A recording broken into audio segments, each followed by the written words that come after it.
भूतिया आम वाला। गर्मियों का मौसम मतलब आम का मौसम। इस मौसम में आम और आमरस का मजा लिया जाता है। लेकिन यही आमरस का मौसम अमनपुर के लिए खून का मौसम बन गया। हुआ कुछ ऐसा कि शहर में रात के वक्त एक आम वाला घर घर घूमता था।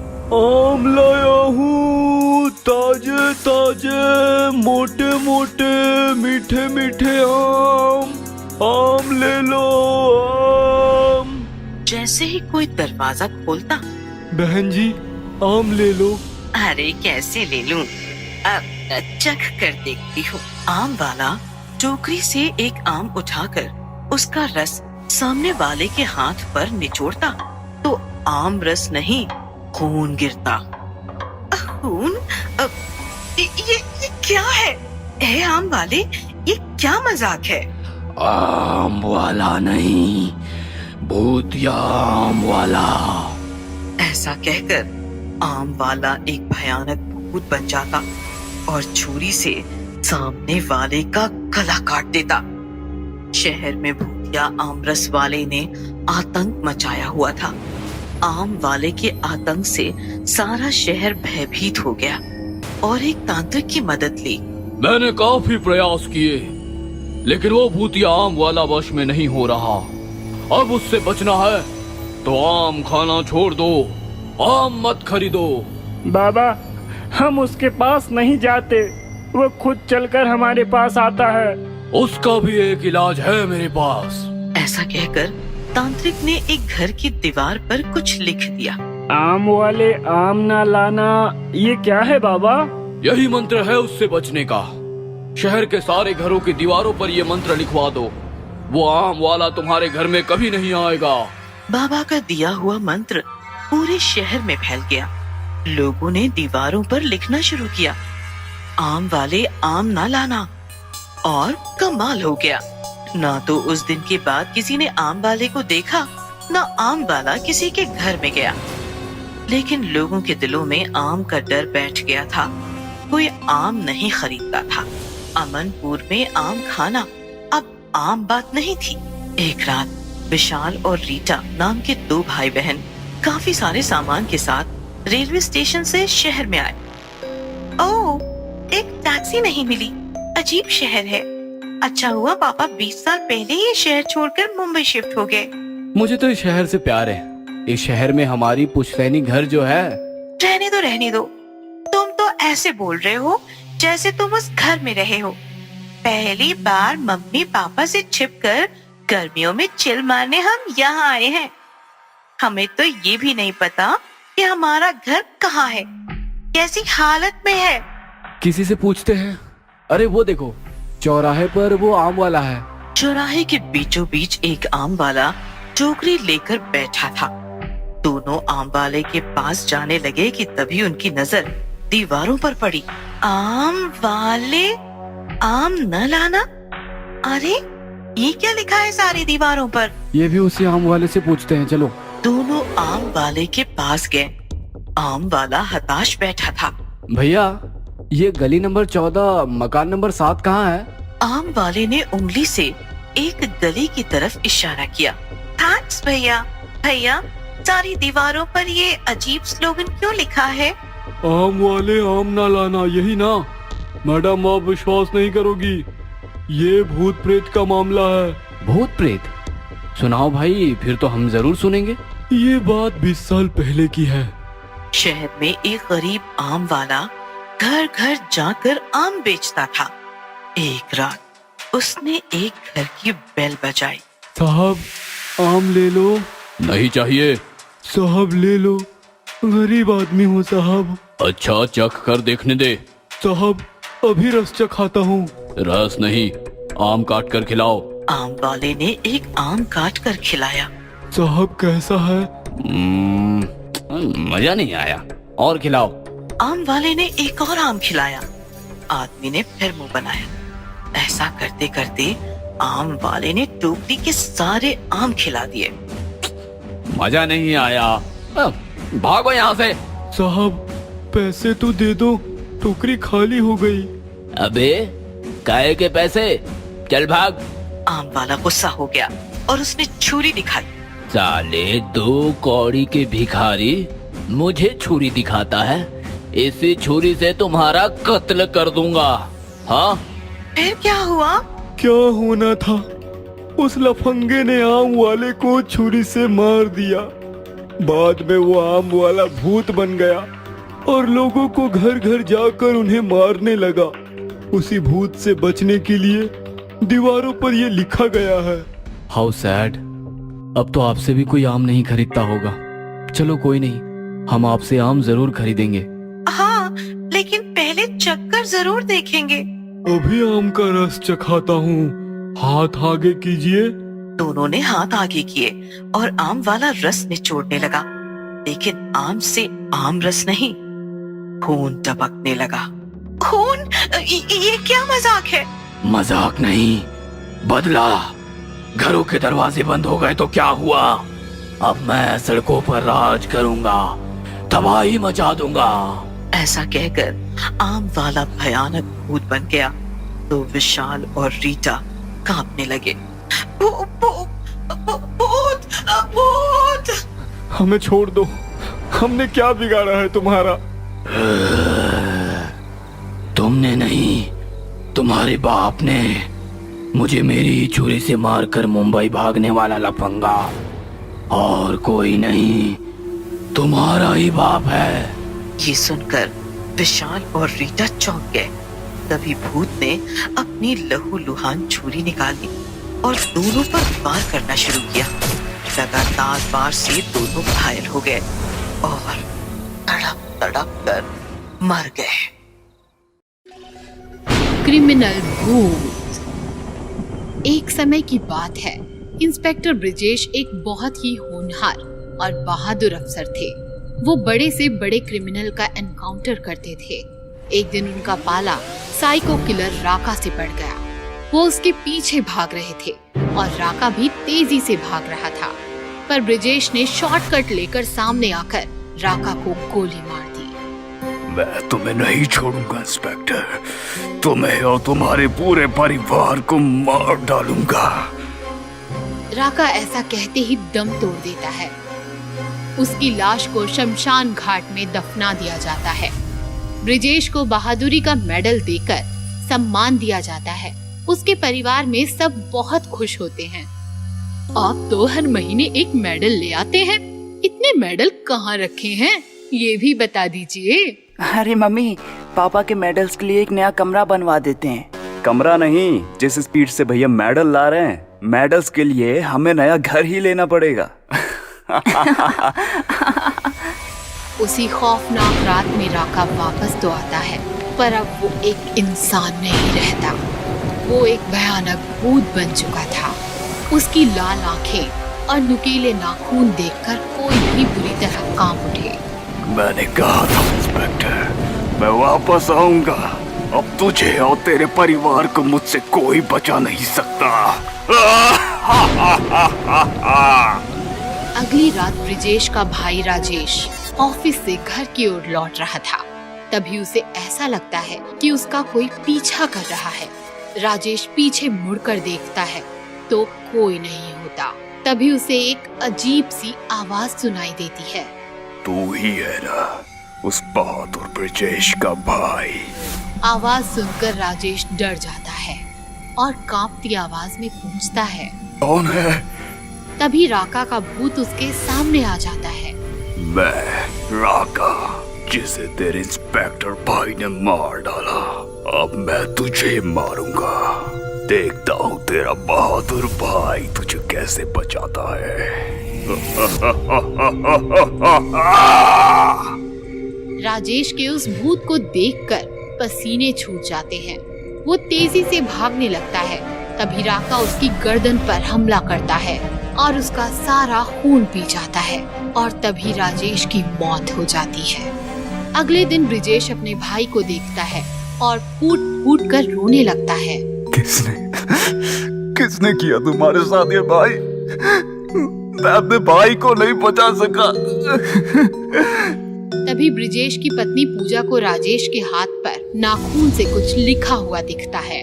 देखिए जी, देवर जी के हाथ पर कुछ लिखा हुआ है। ब्रिजेश हाथ पकड़ने लगता है। भाई तो गया, अब बीवी की बारी। राका। ब्रिजेश ये सुनकर सदमे में आ जाता है और उसके पैरों तले जमीन निकल जाती है। राका, ये सब राका ने किया है। मैं सोच भी नहीं सकता था कि वो वापस आ जाएगा। मैं उसे नहीं छोड़ूंगा। मुझे लगता है कि हमें पंडित जी को बुलवा लेना चाहिए। ये भूत प्रेत का मामला है, आपके बस की बात नहीं है। पूजा अगले दिन पंडित जी को फोन करती है और उन्हें घर आने को कहती है। राका घर की खिड़की से सब देख रहा होता है। इंस्पेक्टर की बीवी, तू तो गई। पूजा घर की छत पर सूख रहे कपड़े लेने आती है कि तभी अचानक से तेज हवाएं चलने लगती हैं और वहाँ राका आ जाता है। कहाँ है तेरे इंस्पेक्टर पति? तुझे बचाने के लिए वापस नहीं आएगा। पूजा राका को देखकर चीख पड़ती है और उसकी आवाज सुनकर ब्रिजेश छत पर दौड़ कर आता है, लेकिन छत का दरवाजा बंद हो जाता है। राका, तेरी पत्नी को छोड़ दे। तेरी दुश्मनी मुझसे है, मुझे मार। मेरे परिवार को छोड़ दे। आएगा आएगा, तेरा भी नंबर आएगा, पर पहले तेरी सुंदर सी पत्नी को थोड़ा और सुंदर बना दूं। पूजा डर से भागने लगती है। तभी राका अपने नाखूनों से उसके चेहरे पर हमला करता है। पूजा चेहरे पर लगे घाव से जमीन पर गिर जाती है और तड़प तड़प कर मर जाती है। अभी मेरा बदला पूरा नहीं हुआ है, मैं वापस आऊंगा। दरवाजा खुलते ही ब्रिजेश पूजा की तरफ भागता है और रोने लगता है। तभी वहाँ पंडित जी आ जाते हैं। ब्रिजेश का बेटा सुधीर पंडित जी को राका के भूत के बारे में बताता है। वो एक दुष्ट आत्मा है, उसका अंतिम संस्कार नहीं हुआ है, इसलिए उसे मुक्ति भी नहीं मिली। हमें जल्दी उसके नाम की पूजा करनी होगी ताकि उसे जल्द से जल्द मुक्ति मिल सके। जो करना है जल्दी कीजिए पंडित जी।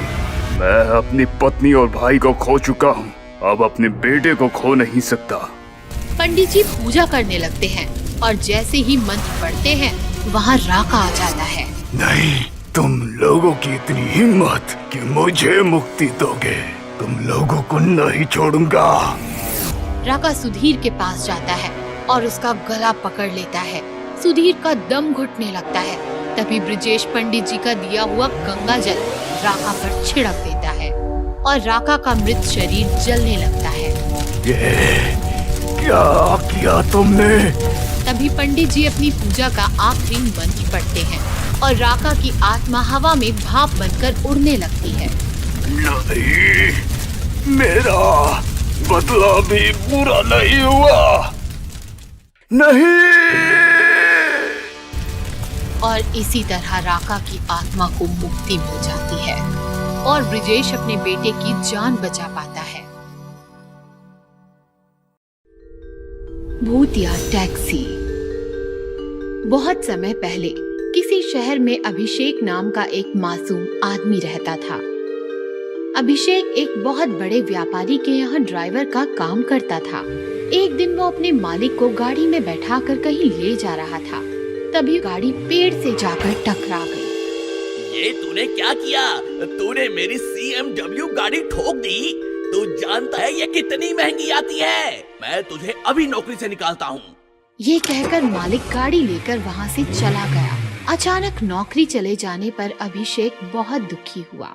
वो वहीं उसी पेड़ के नीचे बैठकर रोने लगा।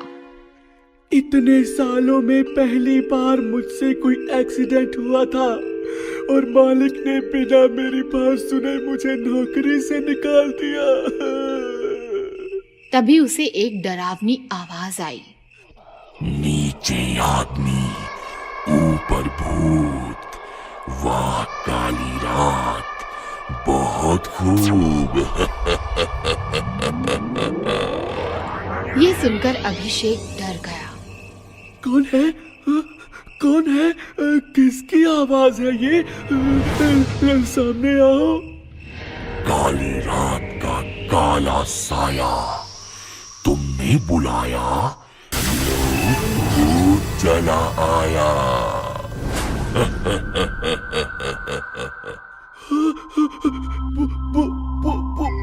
भूत? तो पीपल के पेड़ से भूत नहीं तो क्या आम टपकेंगे?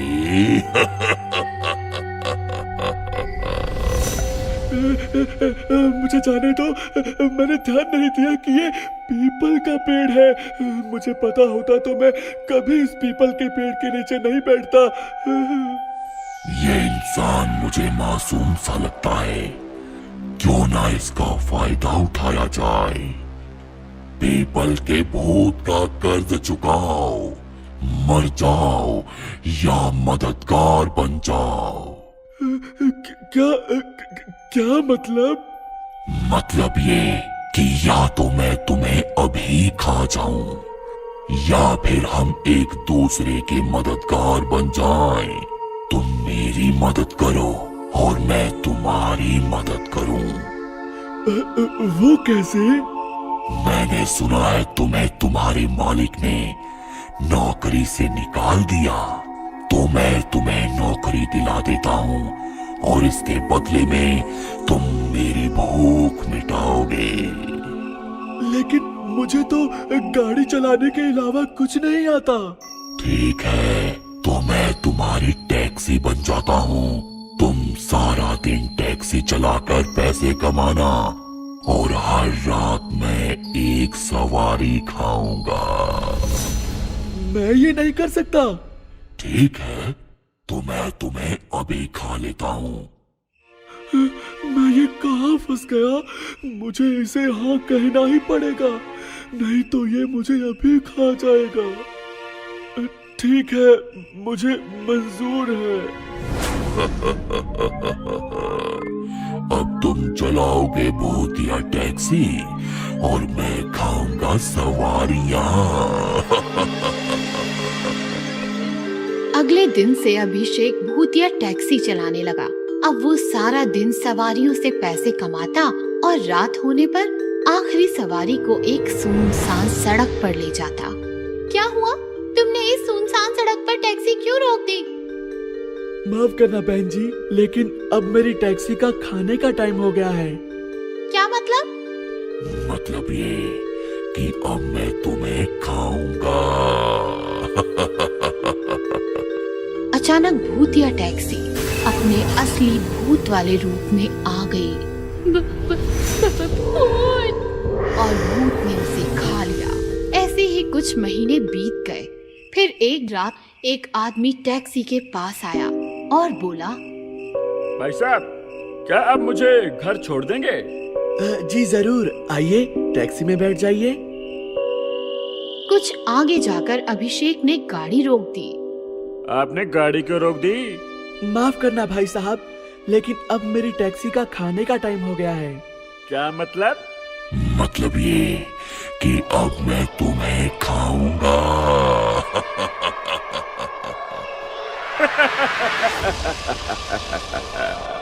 तुम हंस क्यों रहे हो? वो इसलिए कि तुमने खुद मेरे सामने आकर मेरा काम आसान कर दिया। बहुत दिनों पहले मुझे एक भूतिया टैक्सी की खबर मिली थी, तब से मैं तुम्हें ढूंढ रहा था। लेकिन मैं भूत हूँ, मैं तुम्हें खाऊंगा। और मैं भूत हंटर हूँ, मैं तुम्हें मार दूंगा। भूत हंटर सुनते ही भूत डर के मारे कांपने लगा। भूत हंटर, प्लीज मुझे जाने दो, मैं अब किसी इंसान को नहीं खाऊंगा। लेकिन भूत हंटर ने उसकी बिल्कुल नहीं सुनी। उसने भूत पर एक ताकतवर मंत्र मारा। भूतिया टैक्सी, सवारियां खाए भूतिया टैक्सी, भूतिया टैक्सी, भूतिया टैक्सी, गायब हो जाए भूतिया टैक्सी। भूत हंटर के ऐसा कहते ही भूत गायब हो गया।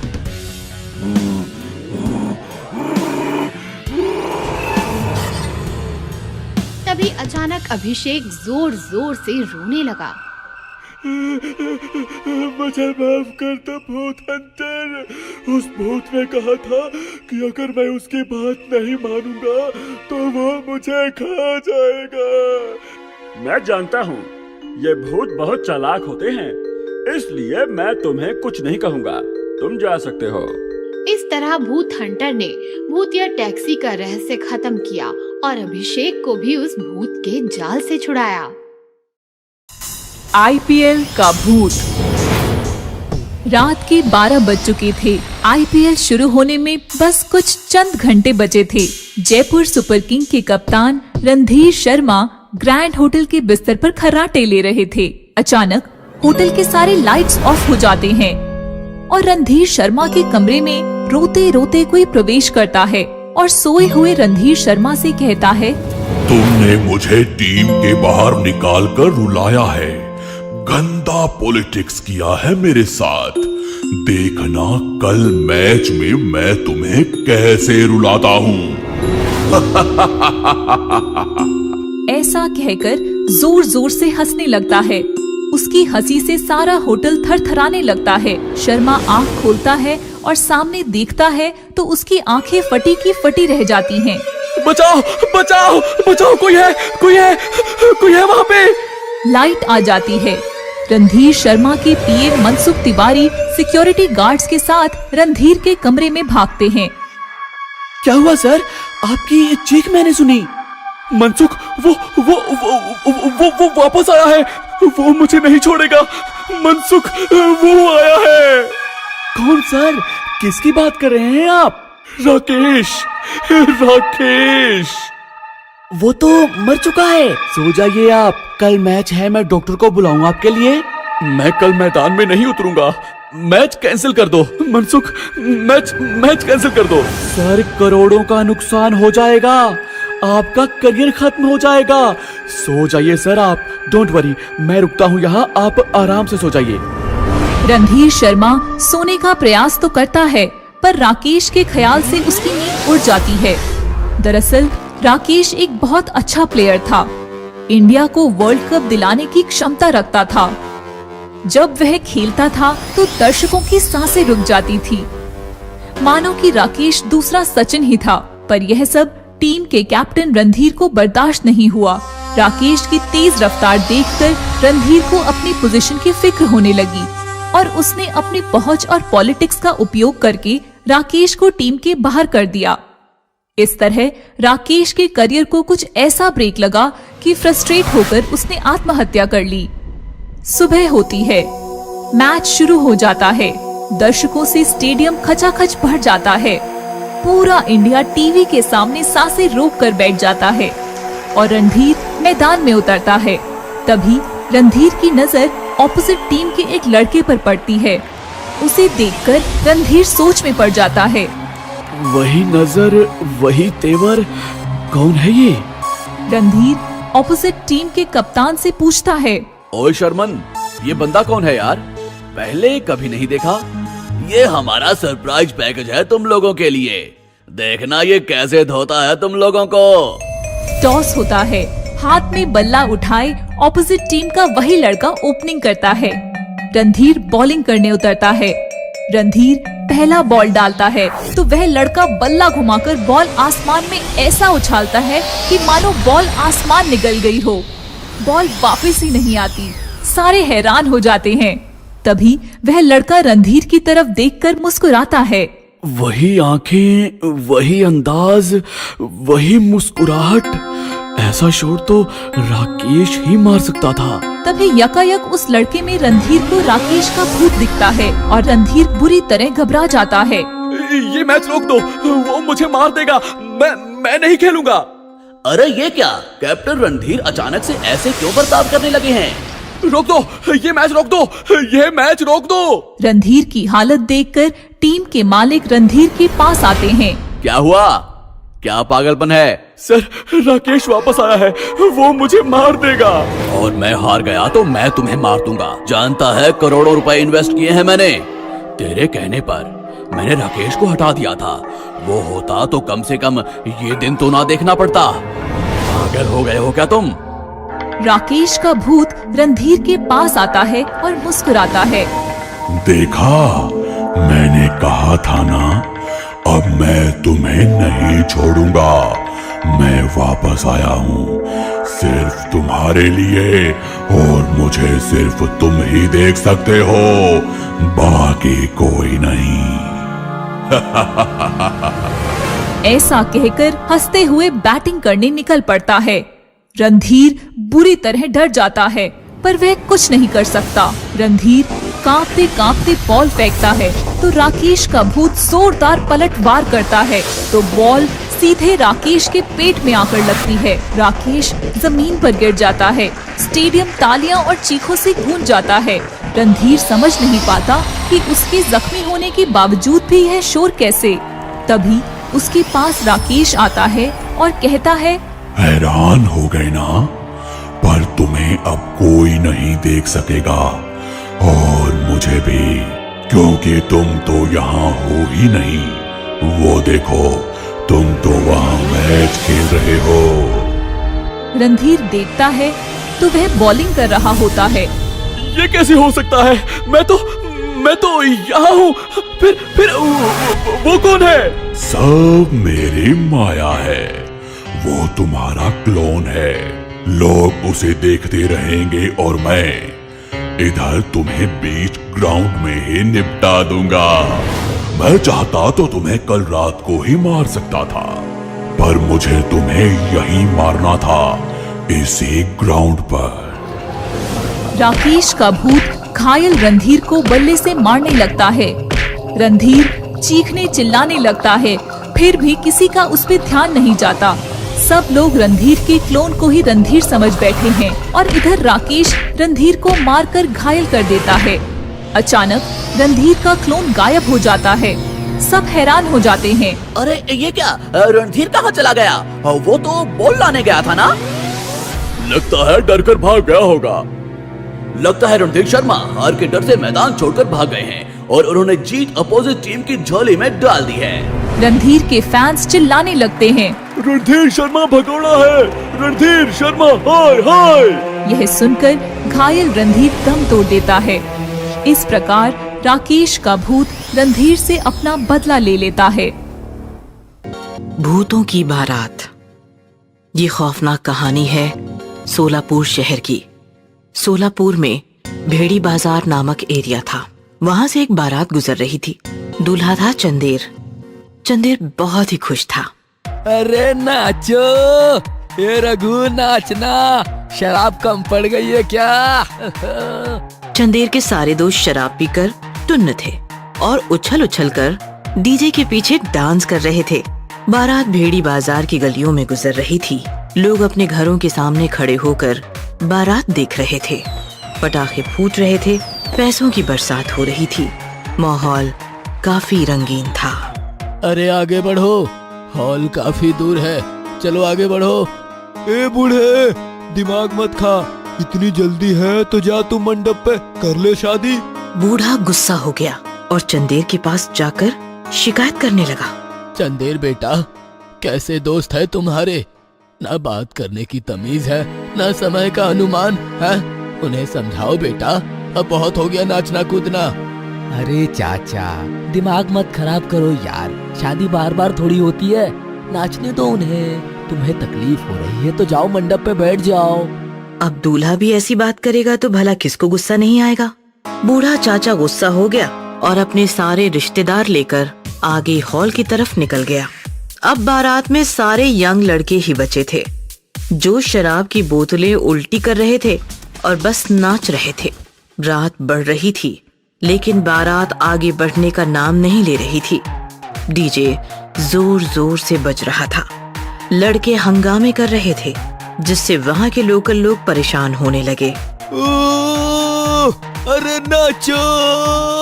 एक आदमी चंदेर के पास जाकर बोला, ये भाई सुन, बहुत हुआ तुम लोगों का, अब निकलो यहाँ से, सोने दो हमें, नहीं तो पूरी बारात पीटी जाएगी। ये शरीफों का मोहल्ला नहीं है, याद रखना। चंदेर डर गया और अपने दोस्तों से बोला, भाइयों चलो चलते हैं यहाँ से, सुना है लोगों को। क्या यार चंदेर, तू तो बोला था रात भर हंगामा होगा और अब बोल रहा है चलो। अरे यार, बारात हॉल में ले जाने को थोड़ी कह रहा हूँ, बस इस मोहल्ले से चलो। वो देखो सामने, वहाँ पुल के सामने सुनसान जगह है, वहाँ ले चलो डीजे। डीजे मोहल्ले से भगाकर पूल के पीछे सुनसान अंधेरे में रोका गया। फिर से गाना शुरू हुआ और बेवड़े दोस्त पागलों की तरह झूमने लगे। तभी अचानक डीजे बंद हो गया और यकायक अंधेरा फैल गया। सारा माहौल अचानक सुनसान। अरे यार, अंधेरा कैसे हो गया? बत्तियां जलाओ। तभी घनघोर अंधेरे में डीजे बजने लगा। सबने डीजे की तरफ देखा तो सब हिल गए। डीजे पर काफी सारे भूत बैठे हंस हंस कर झूम रहे थे। सारे बेवड़े डर के मारे इधर उधर भागने लगे। चंदेर का घोड़ा भी बौखला गया। अचानक जोर जोर से पटाखे बजने लगे। तेज हवा चलने लगी। नाचो रे। देखते देखते भूतों का तांडव शुरू हुआ। चंदेर और उसके बाराती फटी आंखों से वो नजारा देखकर रो रहे थे। चंदेर, ये क्या है यार? अब मुझे थोड़ी पता ये क्या है। भूत काफी अजीब तरीके से नाच रहे थे। थोड़ी देर नाचने के बाद डीजे अचानक रुक गया और सारे भूत चंदेर और उसके दोस्तों की तरफ बढ़ने लगे। सारा माहौल एकदम टाइट था। सारे बेवड़े पसीना पसीना थे। सारे भूत बेवड़े बारातियों के पास जा पहुंचे। सबकी सांसें तेज हो गईं। बजाओ। फिर से डीजे शुरू हुआ। एक भूत खास डीजे में बैठकर ऑपरेट कर रहा था। नाचो हमारे साथ, नहीं तो यही मुर्दा बन जाओगे। चंदेर के बेचारे बेवड़े दोस्त भूतों के साथ नाच भी रहे थे और रो भी रहे थे। उनकी ये हालत देखकर भूतों को और मजा आ रहा था। भूत जोर जोर से चीख रहे थे। याहू, आज मेरे यार की शादी है, आज मेरे यार की शादी है। एक भूत चंदेर के पास आया और उसने चंदेर को अपने कंधे पर उठा लिया। छोड़ो मुझे, छोड़ो, बचाओ, छोड़ो। नाच, नहीं तो पूल के नीचे फेंक दूंगा। चंदेर डर गया और भूत के कंधे पर बैठकर बदन हिलाने लगा। भूत चंदेर को लेकर सुनसान अंधेरे में पुल की तरफ बढ़ने लगा। अरे नाच तो रहा हूँ, पुल के पास क्यों ले जा रहे हो? छोड़ो मुझे, छोड़ो। लेकिन भूत चलता रहा और पुल पर जाकर रुक गया। चंदेर ने नीचे नदी में देखा। काफी गहरी और विशाल नदी थी। क्यों परेशान कर रहे हो हमें? आज मेरी शादी है, छोड़ दो मुझे, छोड़ दो। उस दिन मेरी भी शादी थी। क्या? मैं कुछ समझा नहीं। उस दिन मेरी शादी थी।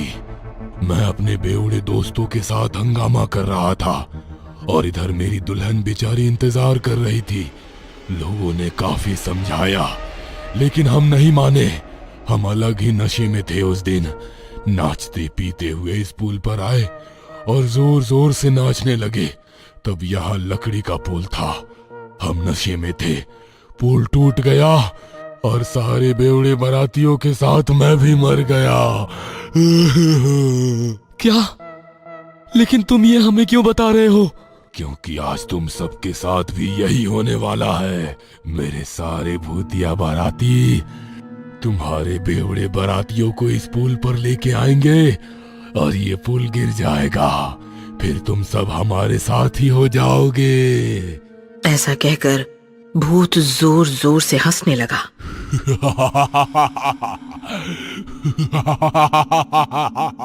नहीं, नहीं, नहीं। तभी अचानक लाइट आ गई और चंदेर ने देखा कि वो डीजे के सामने घोड़े पर बैठा है। वहाँ कोई भूत नहीं है। अरे क्या लफड़ा है यार? पैसा लेना है या नहीं? आधा घंटा हो गया, डीजे लगाओ। नहीं शिवा, अब सीधे मंडप पे चलते हैं। चढ़ गई है क्या तुझे? हाँ? नहीं, पूरी उतर गई है। अरे चलना, पूल पर डांस करते हैं, पूल डांस। देखो तुम्हें जाना है जाओ, मैं नहीं आऊंगा।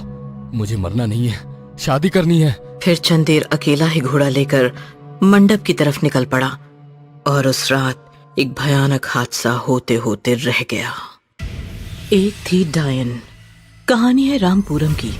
रामपुरम एक छोटा सा शहर था। शहर में एक कॉलोनी थी, नंदनवन कॉलोनी। नंदनवन कॉलोनी शहर की काफी खूबसूरत, स्वच्छ, सुंदर और शांत कॉलोनी थी। कॉलोनी में काफी सारे छोटे मोटे खूबसूरत घर और घरों के सामने पेड़ पौधों की हरियाली थी। कॉलोनी का वातावरण काफी शुद्ध और प्रसन्न था। कॉलोनी में मालिक, किराएदार, डॉक्टर, वकील, टीचर, ऐसे सभी मिडिल क्लास लोग हंसी खुशी और एक दूसरे के साथ मिलजुल कर रहते थे। कॉलोनी के सारे छोटे छोटे बच्चे स्कूल जाते थे और छुट्टी के दिन बाहर कॉलोनी में पेड़ पौधे के साथ खेलते थे। एक दिन की बात है, श्यामलाल जी अपने मकान के सामने अपनी बीवी का इंतजार कर रहे थे। उन्हें मार्केट जाना था। तभी वहाँ मगनलाल जी गए और उन्होंने श्यामलाल जी से बात शुरू की। कैसे हो श्यामलाल जी, बड़ी जल्दी में हो? अरे हाँ भाई साहब, सब बढ़िया। आप बताओ, आपके क्या हाल है? हम भी ठीक है, बस आपसे एक बात पूछनी थी। हाँ हाँ बोलो ना। आपका मकान देना था ना किराए पर। मेरे साले का एक दोस्त आ रहा है हमारे यहाँ रहने, उसे मिल सकता है क्या? अरे यार मगनलाल जी, लेट हो गए आप। क्या हुआ, किसे दे दिया क्या? हाँ भाई, दे दिया एक बुढ़िया को। बेचारी अकेली है, सरकार की तरफ से जो मिलता है उस पर जीती है। मैंने सोचा दे दो, बुढ़िया है, ज्यादा तकलीफ भी नहीं देगी। अच्छा तो कोई बात नहीं, लेकिन कहाँ है वो बुढ़िया? दिखी नहीं कभी। अरे अभी तक आई नहीं है वो, बस सामान और किराया छोड़कर गई है। कब आएगी पता नहीं। अरे लक्ष्मी चलो भी। ये औरतें हमेशा लेट कर देती हैं। बाजार जाना था। एक संडे की बात है, दोपहर का समय था। कॉलोनी के सभी लोग अपने अपने घरों में आराम कर रहे थे और उनके छोटे छोटे बच्चे पेड़ पौधों के नीचे कॉलोनी में खेल रहे थे। तभी अचानक मौसम बदल गया। बहती हवा अचानक रुक गई और तापमान बढ़ गया। आसमान में कौवे कांव कांव करने लगे। माहौल एकदम अजीब हो गया और छोटे छोटे बच्चे बेचारे परेशान हो गए। आहा, बहुत गर्मी हो रही है मुझे। गर्मी हो रही है तो फिर शर्ट उतार दे। उतार दूं? नहीं नहीं, मम्मी डांटेगी। तभी बच्चों को टक टक आवाज सुनाई दी। ये टक टक आवाज कैसी है? चलो देखते हैं। फिर बच्चों ने सड़क पर आकर देखा तो सड़क पर एक काफी बूढ़ी दादी लाठी के सहारे धीरे धीरे आगे बढ़ रही थी। बुढ़िया की लाठी बार बार फिसल रही थी और वो काफी संभल कर मुस्कुराते हुए चल रही थी। ओह, कितनी प्यारी है ये दादी अम्मा। चलो चलते हैं उनके पास। फिर क्या, बच्चे दादी अम्मा कहते हुए उछलते कूदते बुढ़िया के पास गए। बच्चों को देखकर बुढ़िया मुस्कुराई। अरे यहाँ तो बड़े ही बच्चे हैं, बहुत मजा आने वाला है। आप अब यहीं रहने वाली हो? हाँ, मैं यही रहने वाली हूँ। तुम लोगों को परेशान करने वाली हूँ बहुत। बुढ़िया की बातें सुनकर बच्चे हंसने लगे। मुझे उस सामने वाले श्याम जी के मकान में जाना है। चलो हम छोड़ देते हैं आपको। चिंटू ने बुढ़िया की लाठी ले ली और उसका हाथ पकड़कर बुढ़िया को सहारा दी। बाकी बच्चे भी बुढ़िया के पीछे पीछे चलने लगे। मकान के अंदर आते ही चिंटू बोला, अब हम खेलने जाते हैं। तभी अचानक बुढ़िया जोर जोर से अजीब आवाज में हंसने लगी।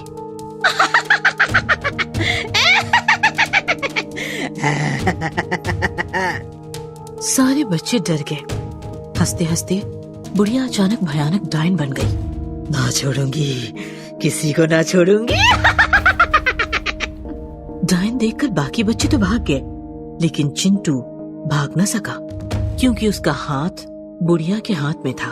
छोड़ो मेरा हाथ, छोड़ो मम्मी, मम्मी छोड़ो।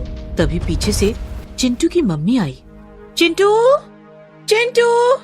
झट से बुढ़िया ने डायन का रूप छिपा लिया और चिंटू का हाथ छोड़ दिया। चिंटू इतना डर गया था कि वो हाथ छोड़ते ही सीधे मकान के बाहर भाग गया। माफ कीजिए, हमारे बच्चे जरा शैतान हैं। अच्छा कि आप आ गई। किसी भी चीज की जरूरत हो तो याद कीजिएगा।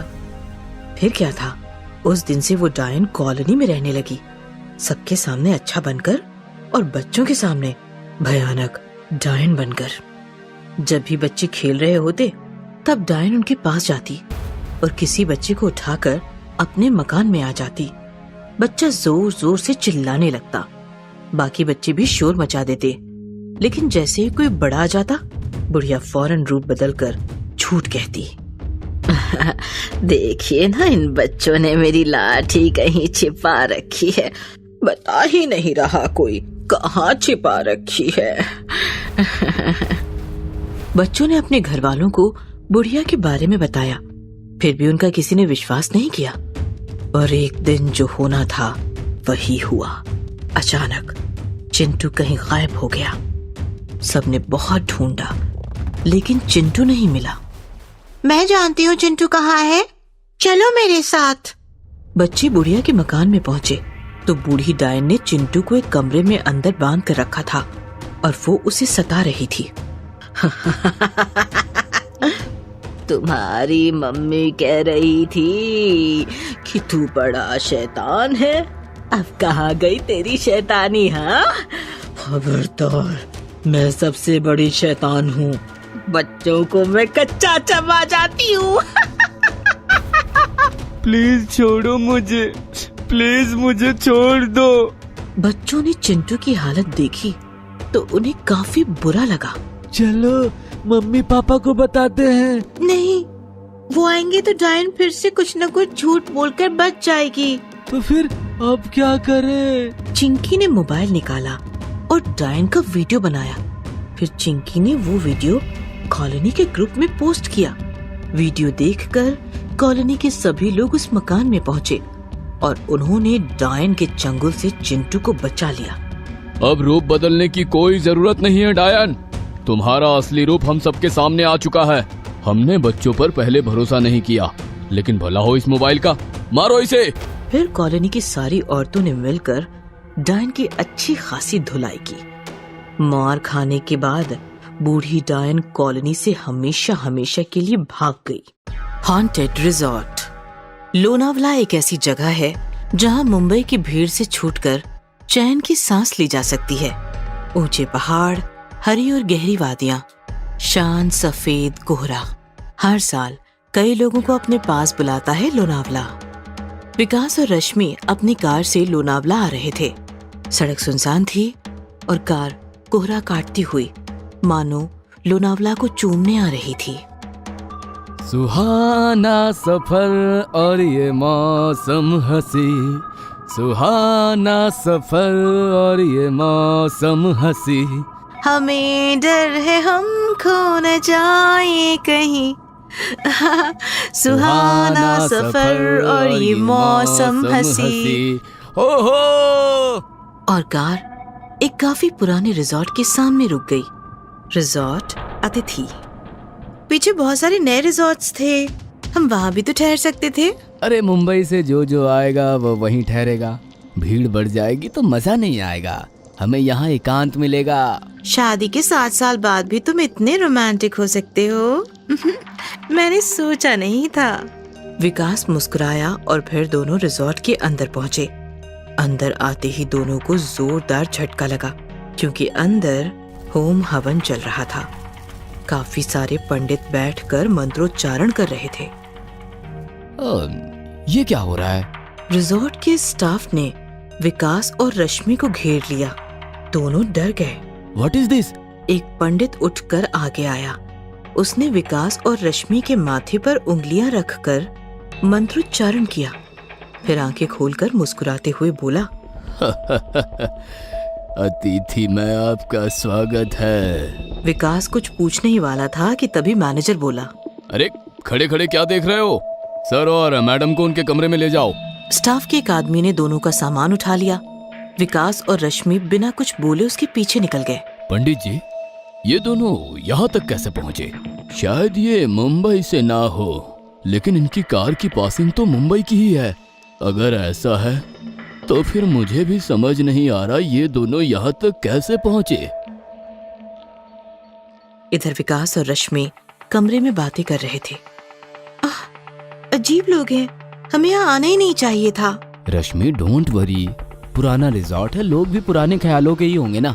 हमें कौन सा यहाँ घर बसाना है, चलो फ्रेश वगैरह हो जाते हैं और घूमने चलते हैं। तभी अचानक किसी के चिल्लाने की आवाज आने लगी।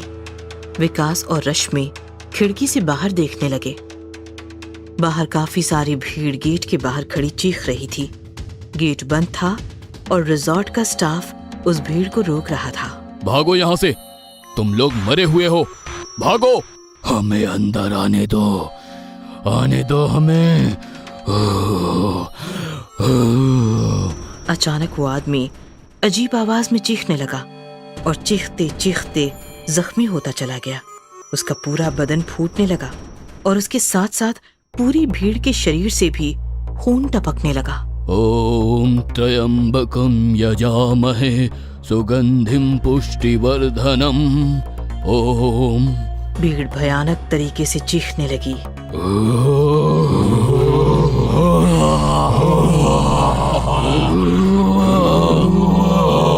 देखते ही देखते नजारा इतना भयानक हो गया। मैंने कहा था ना तुमको, यहाँ जरूर कुछ गड़बड़ है, चलो चलते हैं यहाँ से। रश्मि डरो मत, मैं हूँ ना, तुम रुको यही, मैं देख कर आता हूँ। विकास मैनेजर को जाकर पूछने लगा, यहाँ क्या हो रहा है, हमें कोई बताएगा? आप तो ऐसे पूछ रहे हो जैसे आपको कुछ पता ही नहीं। अगर ऐसा है तो हमें रुकना ही नहीं यहाँ, हम जा रहे हैं। आप यहाँ से नहीं जा सकते। नहीं जा सकते मतलब? कौन रोकेगा हमें? आप? मैं नहीं, उन मरे हुए लोगों की भीड़ जो बाहर रिजॉर्ट को घेर कर बैठी है। आप मुंबई से आए हैं ना? हाँ, लेकिन बात क्या है, कौन थे वो लोग? दरअसल आज सुबह मुंबई और लोनावाला के बीच जो पहाड़ है वो अचानक टूटकर गिर पड़ा, जिसके नीचे सैकड़ों लोग दबकर मर गए। वो सब उन्हीं लोगों की भूत है जो रिजॉर्ट में घुसना चाहते हैं। एक बार वो अंदर आ गए तो फिर कभी बाहर नहीं जाएंगे, इसलिए सुबह से होम हवन चल रहा है यहाँ ही नहीं, लोनावाला के सभी रिजॉर्ट में किसी को एंट्री नहीं मिल रही। क्या बात कर रहे हो? रास्ते में हमें तो कोई पहाड़ नहीं मिला गिरा हुआ। वैसे कुछ हुआ होता तो हम यहाँ तक पहुँचते कैसे? हम भी पहाड़ के नीचे गिरकर मर जाते ना, क्योंकि हम भी तो सुबह ही निकले थे मुंबई से। यही तो हमें समझ नहीं आ रहा, तुम लोग यहाँ तक पहुँचे कैसे? हमें वो जानना भी नहीं है, हम जा रहे हैं यहाँ से। विकास अपने कमरे में आया तो कमरे में रश्मि नहीं थी। विकास ने बाहर देखा तो रश्मि बाहर रिजॉर्ट का गेट खोलकर खड़ी थी। रश्मि, ये क्या किया तूने? वो घायल थे, बच्चे बूढ़े भूखे प्यासे रो रहे थे, अंदर आना चाहते थे। वो कौन? रश्मि ने हाथ उठाकर विकास को दिखाया। विकास ने गेट के बाहर देखा तो बाहर से अंदर काफी सारे भयानक भूत रोते चीखते चिल्लाते बीवी बच्चों के साथ अंदर रिजॉर्ट में भाग रहे थे। अचानक रश्मि बेहोश हो गई। विकास ने रश्मि को संभाला और वो रिजॉर्ट के अंदर जाते हुए भूतों को देखता रहा। सारे भूत अंदर चले गए। विकास ने झट से रश्मि को कार में डाला और कार मुंबई की तरफ घुमाई। रश्मि बेहोश थी। विकास कोहरे में कार चला रहा था।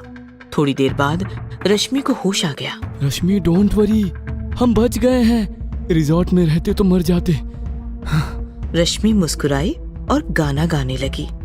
सुहाना सफर और ये मौसम हंसी, हमें डर है हम खो न जाए कहीं, सुहाना सफर और ये मौसम हंसी। विकास ने सामने एक पहाड़ देखा जो गिरा हुआ नहीं था, बहुत बड़ा और मजबूती से खड़ा था। पहाड़ देखकर विकास भी रश्मि के साथ गाने लगा। सुहाना सफर और ये मौसम हंसी, हमें डर है हम खो न जाए कहीं। और अचानक पहाड़ थरथराया, मानो भूकंप हो रहा हो। विकास और रश्मि हंसते हुए अपनी ही धुन में गा रहे थे। जैसे ही उनकी कार पहाड़ के नीचे पहुंची, पहाड़ फिसलकर कार पर गिरा और विकास रश्मि हमेशा हमेशा के लिए सुहाने सफर में खो गए। ये कहानी है एक बहुत ही बड़े मेट्रो सिटी की, जहां प्रिया रहती थी। काफी खूबसूरत और यंग थी प्रिया। कुछ सालों पहले शहर में आकर सेटल हुई थी। पेशे से वो एक बैंकर थी। रोज 8 घंटे ऑफिस का काम और बाकी बचा टाइम आराम ही आराम, क्योंकि ना तो उसकी शादी हुई थी और उसके मम्मी पापा भी भैया भाभी के पास थे। मतलब प्रिया अपने आप को ठीक ठाक वक्त दे पाती थी। इन दिनों प्रिया एक किताब पढ़ रही थी जिसमें एक पॉइंट उसे बार बार परेशान कर रहा था। दरअसल वो किताब एक मशहूर लेखिका ने सांपों के बारे में लिखी थी।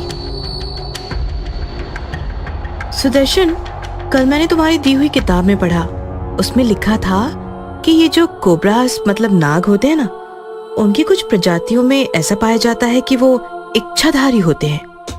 मतलब अगर वो लंबे समय तक बिना नागिन में उलझे हुए कुछ साल सीधी चाल भटकते रहे तो फिर जमीन पर रेंगते रेंगते ही अचानक दिव्य बन जाते हैं और फिर जब चाहे तब वो इंसानी रूप में आ सकते हैं, इंसानी मादा को जीतने। कहाँ तुम इन बातों को मानती हो? अरे पढ़कर छोड़ दिया करो ऐसी बातें। नहीं सुदर्शन, मेरी लाइफ में ऐसा ही इच्छाधारी नाग है। What? मतलब वो नाग है कि नहीं ये नहीं पता, लेकिन वो इच्छाधारी जरूर है। प्रिया तुम क्या कह रही हो? मेरी तो कुछ भी समझ में नहीं आ रहा। अंशित नाम का एक लड़का है, मैं उससे प्यार करती हूँ। इतना खूबसूरत है कि मैं तुम्हें बता नहीं सकती। प्रिया, क्या किया अंशित ने? दरअसल बात ऐसी थी कि प्रिया जब एक पार्टी में गई थी तो वहाँ उसकी मुलाकात अंशित से हुई। अंशित एक बहुत ही हैंडसम लड़का था, जिसे देखते ही प्रिया ने प्रपोज कर दिया और फिर दोनों काफी करीब आ गए। अंशित करीब आया, ये प्रॉब्लम तो नहीं हो सकती? अंशित मुझे कभी किस नहीं करता। फिर वो उसकी प्रॉब्लम है। अंशित जिस लड़की को किस करता है वो मर जाती है सुदर्शन। अब ये सुनकर सुदर्शन जोरदार शॉक्ड हो गया। What? प्रिया एक दिन सुदर्शन को अंशित के पास ले गई और सुदर्शन ने अंशित को देखा तो उसका माथा ही घूम गया।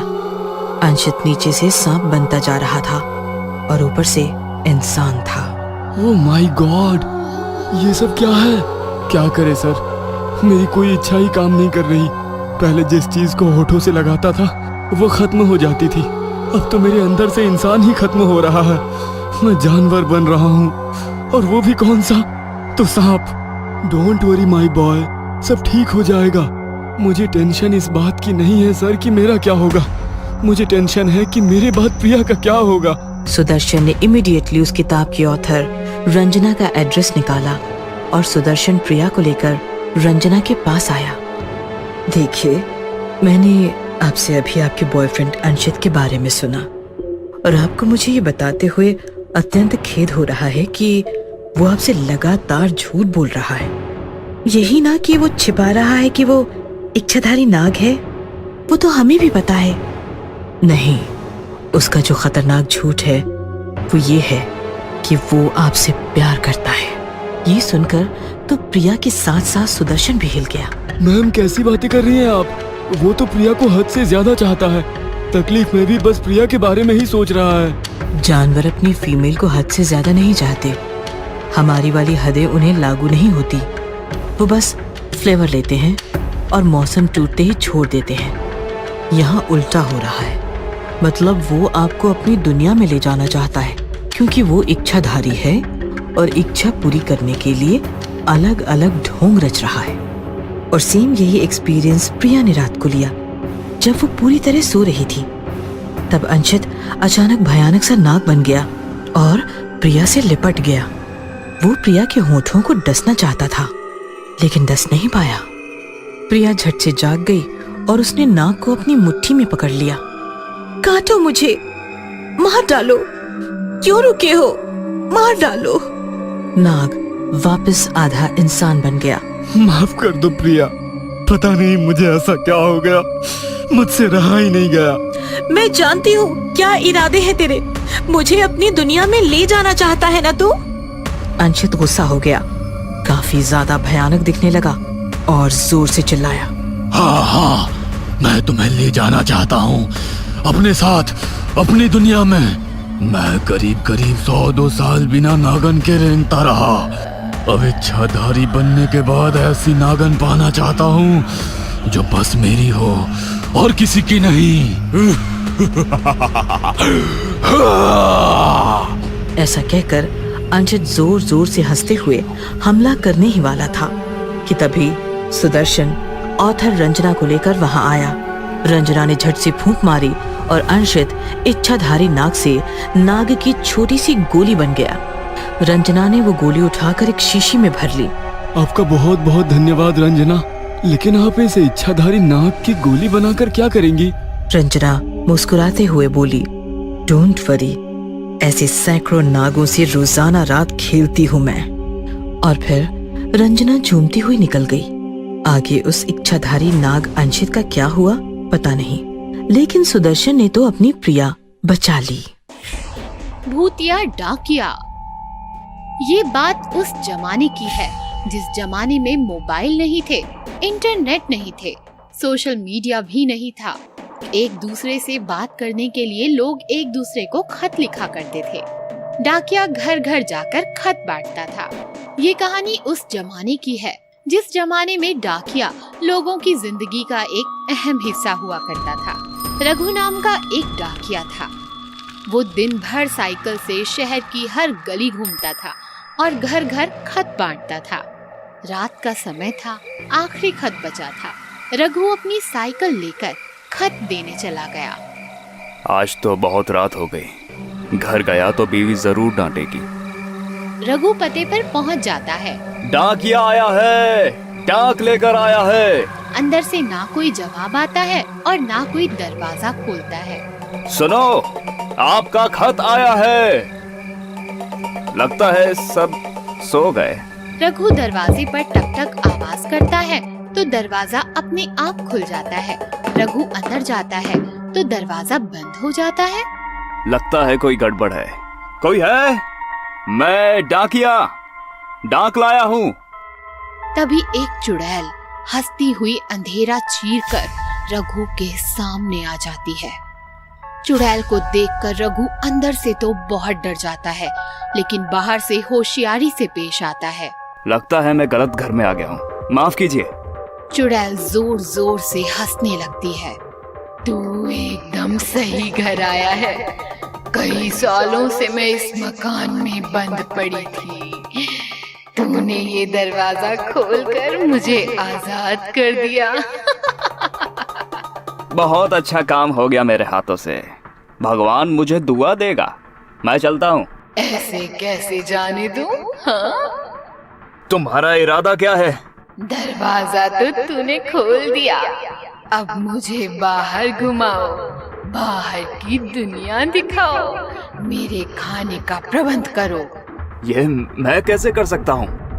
बहुत आसान है, मैं तुम्हारे शरीर में घुस जाती हूँ। चुड़ैल रघु के शरीर में घुस जाती है और रघु जोर जोर से हंसने लगता है। रघु घर आता है। पापा आ गए, पापा आ गए, पापा आ गए। पापा क्या हो गया आपको? कहाँ मर गए थे?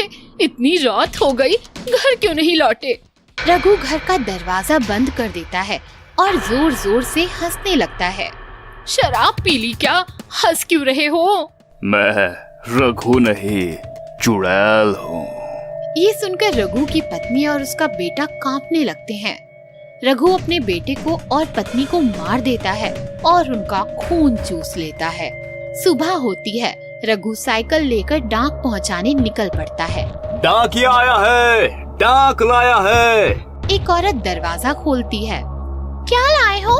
मनी ऑर्डर या खत? तुम्हारी मौत लाया हूँ। क्या बक रहे हो? रघु औरत को दबोच लेता है और घसीटता हुआ अंदर ले जाता है। दरवाजा बंद हो जाता है। रघु औरत का खून चूसकर औरत को मौत की नींद सुला देता है। डाकिया आया है, डाक लाया है। इस प्रकार रघु घर घर डाक देने के बहाने जाता था और घर के सभी सदस्यों का खून चूसकर उन्हें मार देता था। इस प्रकार रघु डाकिया का आतंक पूरे शहर में फैल चुका था। डाकिया का नाम सुनकर लोग कांप जाते थे। घर के बाहर कोई डाकिया आए तो भी कोई दरवाजा नहीं खोलता था। इधर डाक ऑफिस से भी रघु का आतंक फैल चुका था। वो डाक लेने ऑफिस आता तो कोई भी उसे रोकने की चेष्टा नहीं करता, क्योंकि सबको मालूम था कि रघु डाकिया नहीं रहा, चुड़ैल का वाहक बन चुका है। एक दिन रघु डाक ऑफिस से डाक लेकर निकल जाता है। तभी डाक ऑफिस में एक खत लिए डिटेक्टिव करण आता है। ये खत मेरे घर पर किसने छोड़ा था? डाक मास्टर खत देखता है। यह खत रघु ने छोड़ा है। आपको शर्म नहीं आती? एक खूनी डाकिया पाल रखा है तुम लोगों ने। उस दरिंदे ने डाक देने के बहाने मेरी पत्नी को मार डाला। यह डाक मैंने उसे दिल्ली से भेजा था। उसका कोई जवाब नहीं आया तो घर आकर देखा पत्नी मर चुकी थी। डाकिये ने मारा है उसे। आप कौन है? मैं डिटेक्टिव करण, दिल्ली में रहता हूँ। आप दिल्ली में रहते हो इसलिए आपको शहर के हालात मालूम नहीं है। डाक मास्टर करण को सब हकीकत बताता है। मैं उसे छोड़ूंगा नहीं, उस डाकिये को। रघु को मत मारिए साहब, वह तो अच्छा आदमी है, बस चुड़ैल के चंगुल में फंसा है। कहाँ मिलेगा वो? डाकिया आया है, डाक लाया है। घर का दरवाजा खुलता है और डिटेक्टिव करण बाहर आ जाता है। अंदर आ जाओ, मुझे धूप से एलर्जी है। रघु अंदर आता है तो करण दरवाजा बंद कर लेता है। दरवाजा बंद करने का हक तो मेरा है। मैं जानता हूँ तू एक चुड़ैल है। डाकिये का इस्तेमाल करके बहुत लोगों को तूने मारा है। कौन हो तुम? डिटेक्टिव करण, ये घर मेरा नहीं है। तू सही पते पर पहुंची है पर गलत आदमी से मिली है। मुझे पता था तू यहाँ आने वाली है और देख, तुमसे पहले मैं यहाँ पहुँच गया। मेरी पत्नी को मार कर शुरुआत तूने की, लेकिन इसे खत्म मैं करूँगा। रघु डिटेक्टिव पर वार करता है। तभी डिटेक्टिव उसे चकमा देता है और रघु के मुंह में हाथ डालकर चुड़ैल को बाहर खींच लेता है। तूने रघु को तो बचा लिया डिटेक्टिव, पर खुद को कैसे बचाएगा? हाँ, उसकी चिंता तू ना कर, उसका पूरा इंतजाम है मेरे पास। तांत्रिक वांत्रिक तो कहीं दिखाई नहीं दे रहा। ऐसा क्या इंतजाम है? डिटेक्टिव अपना मोबाइल निकालता है और उसमें चुड़ैल को खींच लेता है। चुड़ैल मोबाइल में कैद हो जाती है और चिल्लाने लगती है। हाय रे हाय, कहाँ फंस गई मैं? निकालो मुझे बाहर, ये तो उस मकान से भी छोटा है। हाँ। मैं डिटेक्टिव हूँ चुड़ैल, मैं तांत्रिक बिंत्रिक नहीं करता। स्मार्टफोन रखता हूँ। इस फोन में ऐसा सॉफ्टवेयर है जो बड़े से बड़े भूत को कैद कर सकता है। साहब, आपने चुड़ैल को कैद तो कर लिया, पर उसे मारोगे कैसे? वो फिर बाहर आ गई तो? उसकी चिंता ना कर छोटे, मैं चुड़ैल की वीडियो डिलीट कर देता हूँ। नहीं नहीं नहीं नहीं, छोड़ दो मुझे, छोड़ दो, छोड़ दो। डिटेक्टिव चुड़ैल को मोबाइल से डिलीट कर देता है। इस प्रकार डिटेक्टिव चुड़ैल को मार देता है और रघु के साथ साथ शहर को भी चुड़ैल के चंगुल से बचा लेता है।